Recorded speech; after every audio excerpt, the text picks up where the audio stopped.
முத்துக்குமார மஞ்சரியும் வச்சோம். நான் ஏன் எடுக்கணும்? நான் ஏன் பொம்மை தான் எடுப்பேன். எடுக்கலையா?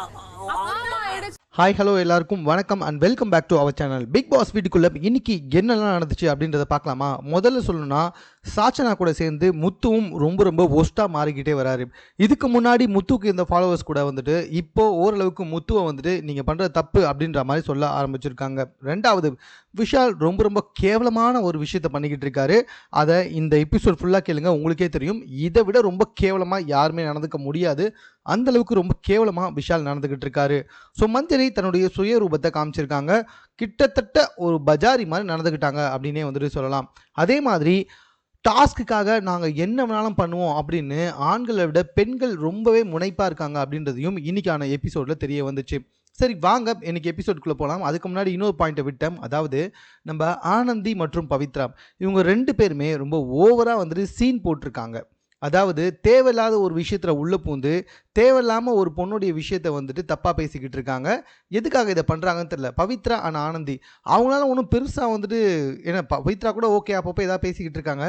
பட் ஆனந்தியால் பெருசாக எதுவும் பண்ண முடியல. அதனால் இப்படி மற்றவங்களோட விஷயத்தில் பூந்து அவங்கள வந்துட்டு பெருசாக காமிச்சிக்கிட்டு இருக்காங்க போல்.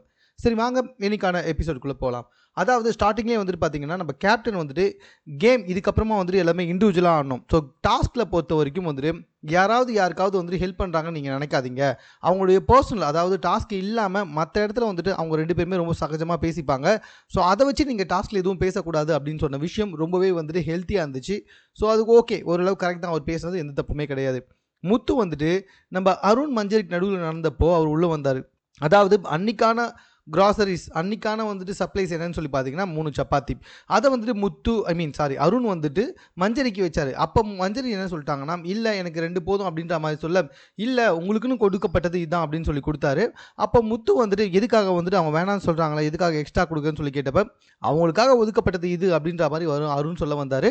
அப்போ முத்து கொஞ்சம் கோபமாகி வந்துட்டு, காது கொடுத்து கேளையா, அவங்க தான் வேணான்னு சொல்கிறாங்கல்ல அப்படின்னு சொல்லும்போது அருணும் வந்துட்டு என்ன சொல்லிட்டாரு, நாங்கள் 2 பேர் தானே பேசிகிட்டு இருக்கோம், நீ ஏன் உள்ளே வர அப்படின்னு கேட்குறப்ப முத்து வந்துட்டு இந்த வீட்டில் இருக்க கிராசரிஸில் எனக்கும் பங்கு இருக்குது, நானும் கண்டஸ்டன்ட், அதனால் நான் கேட்பேன் அப்படின்ற மாதிரி வந்துட்டு சொன்னார்ல. அந்த விஷயத்தை பற்றி முத்து பேச வந்தார். பட் நடுவில் வந்துட்டு தீபக் எழுந்து, சரி சமைக்கிறப்ப இந்த மாதிரிலாம் எந்த விஷயத்தையும் பேசாதீங்க, டிஸ்டர்ப் பண்ணாதீங்க, ரொம்ப தலை போகிற விஷயமா இருந்தால் மட்டுமே டிஸ்டர்ப் பண்ணுங்க அப்படின்ற மாதிரி வந்துட்டு சொன்னார். தென் சௌந்தர்யா மஞ்சரிக்கான ஒரு கான்வர்சேஷன். ஸோ இதில் மஞ்சரி பொய் சொன்னாங்கன்னு சொல்லிட்டு இதுக்கு முன்னாடி வந்து சௌந்தர்யா ஒரு இடத்துல சொல்லியிருப்பாங்க. நீங்கள் ஏன் பொய்ன்னு சொன்னீங்க, மாற்றி பேசுன்னு சொல்லியிருக்கலாம்ல, ஏன் பொய்ன்னு சொன்னீங்க அப்படின்ற விஷயத்தை வச்சு மஞ்சரி சௌந்தர்யா கிட்ட பேசிட்டே இருக்கும்போது சௌந்தர்யாவால் ஓரளவுக்கு மேலே வந்துட்டு ஏற்றுக்கவே முடியல. இப்போ என்ன உங்களுக்கு, என் மைண்டில் அப்படி தோணுச்சு, நான் சொல்லிட்டேன், எதுக்கு தேவையில்லாமல் இதை வந்து கேட்டுருக்கீங்க. சௌந்தர்யா எப்படி தெரியுமா, அந்த சமயத்தில் அவங்களுக்கு என்ன தோணுதோ அதை பேசிடுவாங்க. அதுக்கப்புறமா யாராவது வந்துட்டு கன்வின்ஸ் பண்ண வந்தா, ஏங்க அந்த சமயத்தில் எனக்கு அது தோணுச்சு, நான் சொல்லிட்டேன், எதுக்காங்க இப்போ அதை வந்துட்டு இவ்வளோ பெரிய விஷயம் ஆக்கிட்டு இருக்கீங்க அப்படின்னு வந்துட்டு யோசிக்கிறாங்க. ரெண்டாவது, அவங்களுக்கு ஒரு வாரத்துக்கு முன்னாடி நடந்த விஷயமே சுத்தமாக தெரியவே மாட்டுது, எல்லாத்தையுமே மறந்துடுறாங்க. அப்போக்கப்போ மறந்துடுறாங்க. இது ஓரளவுக்கு நல்ல விஷயம்தான். தென் பார்த்தீங்கன்னா தர்ஷிகா வந்துட்டு விஷால் மேலே அன்ஷிதா வந்துட்டு கொஞ்சம் என்ன பண்ணுறது, அவங்களும் வந்துட்டு பொசசிவாக இருக்காங்களோ ஆஸ் அ ஃப்ரெண்டா அப்படின்னு சொல்லிட்டு தர்ஷிகா வந்துட்டு ஓவராக கத்திக்கிட்டு இருக்காங்க. இந்த இடத்துல வந்துட்டு ஏன் அவங்க அப்படி கத்துனாங்கன்னே தெரியல. ஏன்னா எந்த இடத்துலையுமே விஷால் மேலே வந்துட்டு அன்ஷிதா ஒரு ஓவர் பொசசிவாக இருந்த மாதிரி எந்த இடத்துலையுமே தெரியவே இல்லை. அவங்க நார்மலாக எல்லா ஆண்கள்கிட்டையும் எப்படி நடந்துக்கிறாங்களோ அந்த மாதிரி தான் விஷால் கிட்டையும் நடந்துக்கிறாங்க. இன்ஃபேக்ட் விஷாலை விட ஜெஃப்ரி கிட்ட ரொம்ப க்ளோஸாகவே நடந்துக்கிறாங்க. அப்படி இருக்கும்போது தர்ஷிகா ஏன் ஓவராக சீன் போட்டு அந்த இடத்துல அப்படிலாம் பேசினாங்கன்னே தெரியல.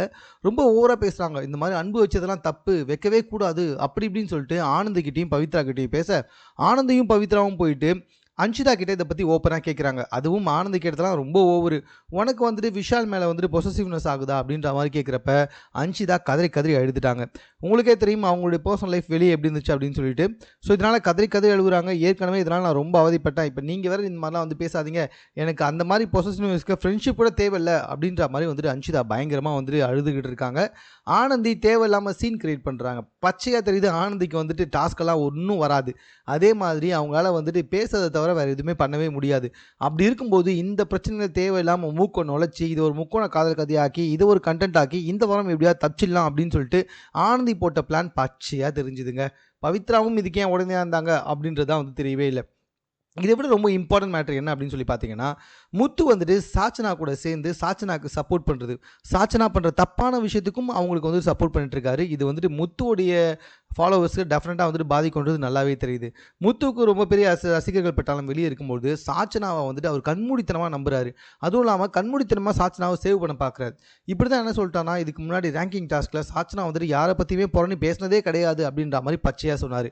இவருமே சாச்சனா கூட சேர்ந்து அப்பப்போ சௌந்தர்யாவை பற்றி புறணி பேசிக்கிட்டு தான் இருக்காரு. இது எல்லாமே சாச்சனா கூட சேர்ந்ததுனால வந்துட்டு முத்து இப்படி மாறிட்டார்.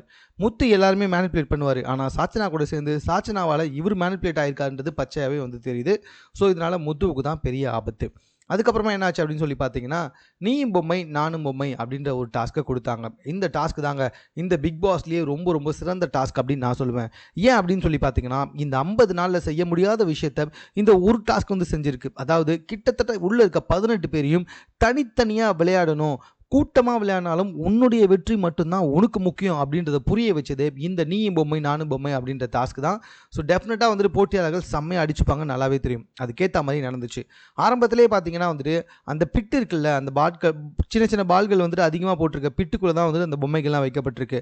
அந்த இடத்துல வந்துட்டு பொம்மைகளை மாற்றிக்கலாமே தவிர்த்துட்டு மற்றபடி வெளியே வந்து மாற்றக்கூடாது. ஆனால் இந்த இடத்துல என்ன ஆச்சுன்னா, சௌந்தர்யாவோட பொம்மையை தர்ஷிகா வச்சுருந்தாங்க அப்படின்னு சொல்லிட்டு ரஞ்சித் கிட்ட இருந்த ராணுவ பொம்மையை வாங்கிட்டு தர்ஷிகாவோட பொம்மையை கொடுத்தாங்க நம்மளுடைய ஜாக்லின். ஸோ இது ஒரு மிகப்பெரிய விவாதமாக போச்சு. இதுக்கு நடுவில் வந்துட்டு தர்ஷிகா மற்றும் சௌந்தர்யா அதுக்கப்புறமா வந்து பார்த்தீங்கன்னா ஜாக்லின் இவங்க 3 பேருக்கு நடுவில் பயங்கரமான சண்டையே வந்துச்சு.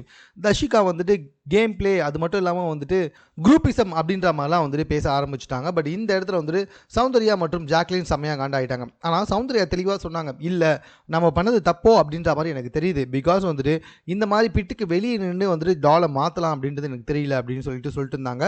அதுக்கேற்ற மாதிரியே வந்துட்டு பிக் பாஸ் என்ன பண்ணிட்டார் அப்படின்னு சொல்லி பார்த்தீங்கன்னா, ரஞ்சித் கிட்ட முழு விஷயத்தையும் கேட்டு முதல்ல நடந்தது வந்துட்டு ஒரு ப்ராக்டிஸ் மேட்சாக எடுத்துக்கலாம், அதை நான் முழுமையாக ரத்து பண்ணுறேன் அப்படின்னு சொல்கிற மாதிரி பிக் பாஸ் வந்துட்டு அந்த முதல் மேட்சை ரத்து பண்ணிட்டாரு. ஸோ ஆஃப்டர் தட் ரெண்டாவது நடந்துச்சு. ரெண்டாவதுல பார்த்தீங்கன்னா எல்லாருமே அவங்கவுங்க பொம்மையை எடுத்துகிட்டு போய் வச்சாங்க. சௌந்தர்யா பொம்மையை யாருமே கண்டுக்கல. ஸோ முதல்ல பிக் பாஸ் வீட்டை விட்டு வெளியேறினது சௌந்தர்யா தான். ஜாக்லின் எதுக்காக வந்துட்டு சௌந்தர்யா பொம்மையை வந்துட்டு கண்டுக்கவே இல்லைன்னு தெரில.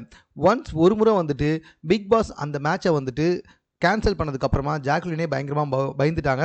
ஸோ அவங்க பொம்மை உள்ளே போனால் போதும், சௌந்தர்யா பொம்மை உள்ளே போனால் தேவையில்லை அப்படின்னு நினச்சிட்டாங்க போல். ஸோ அதனால் அதுக்கான எந்த ஒரு எஃபெக்ட்டுமே எடுத்த மாதிரி தெரியல. ஆனால் சௌந்தர்யா பொம்மையை உண்மையாக எடுத்து போக வேண்டியவர் சிவா. அவர் அந்த வேலையை பண்ணவே இல்லை. சௌந்தர்யா அதை ஈஸியாக வந்துட்டு கண்டுபிடிச்சிட்டாங்க. ஆஃப்டர் தட் ரெண்டாவது விஷயங்க, இந்த ரெண்டாவது விஷயம் என்ன அப்படின்னு சொல்லி பார்த்தீங்கன்னா, எல்லார் பொம்மையும் உள்ளே போயிடுச்சு.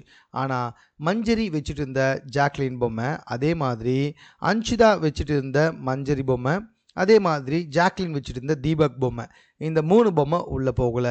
ஸோ இதுக்காக வந்துட்டு பிக் பாஸ் வந்துட்டு எல்லாருக்குமே டைம் கொடுக்குறாரு. கிட்டத்தட்ட எல்லாருமே மத்தியானத்துக்கு மேலே வந்து சாப்பிடாமையே இருக்காங்க. டைம் ஆகிக்கிட்டே போகுது. எல்லாருமே 9 மணிக்கு சாப்பிட வச்சார். பட் ஆனால் இந்த 3 பேர் மட்டும் டாஸ்கில் இருந்துக்கிட்டே இருந்தாங்க. யார்? மஞ்சரி, அன்ஷிதா, அதுக்கப்புறமா ஜாக்லின். இவங்க வச்சு இந்த பொம்மையும் டாஸ்கில் இருந்துக்கிட்டே இருக்குது. ஒரு கட்டத்தில் கிட்டத்தட்ட 11:30 மணிக்கு மேலே ஆனதுக்கு அப்புறமாவும் இவங்க 3 பேரும் யாரும் வைக்கிற மாதிரி இல்லை. மஞ்சரி ஓரளவுக்கு முடிக்காமல் ஜாக்லினோட பொம்மையை எடுத்துன்னு போயிட்டு வச்சுட்டாங்க.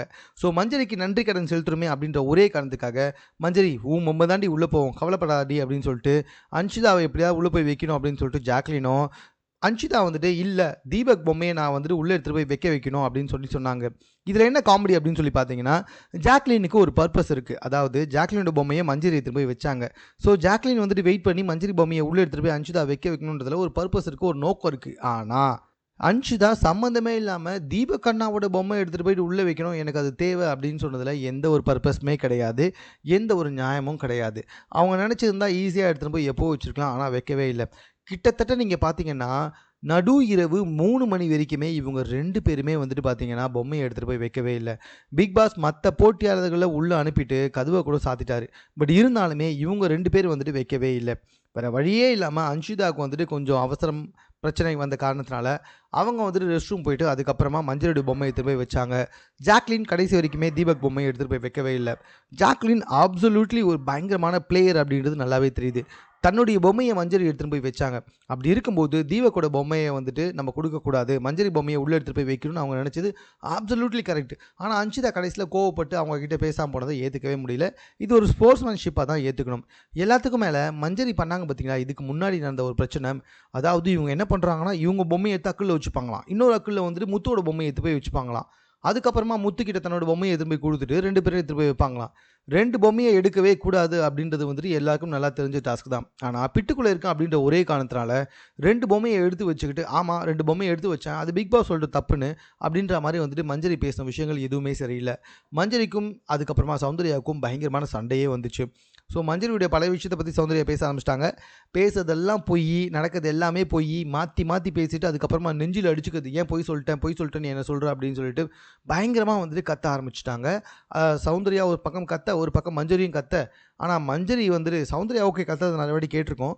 மஞ்சரி இப்படிலாம் கத்துவாங்களா அப்படின்னு யாருமே எதிர்பார்த்துருக்கவே மாட்டாங்க. அந்தளவுக்கு ரொம்ப கேவலமாக கத்துனாங்க அப்படின்னு தான் வந்து சொல்ல முடியும். ஒட்டுமொத்த போட்டியாளர்களும் ஒன்றா சேர்ந்து வந்து மஞ்சரி நீங்கள் பண்ணுறது தப்பு அப்படின்னு சொன்னாலுமே அதை பிக் பாஸ் சொல்லிட்டு நீங்களாம் சொல்லாதீங்க அப்படின்னு சொல்லிட்டு ரொம்பவே ஸ்ட்ராங்காக உட்காந்துருந்தாங்க.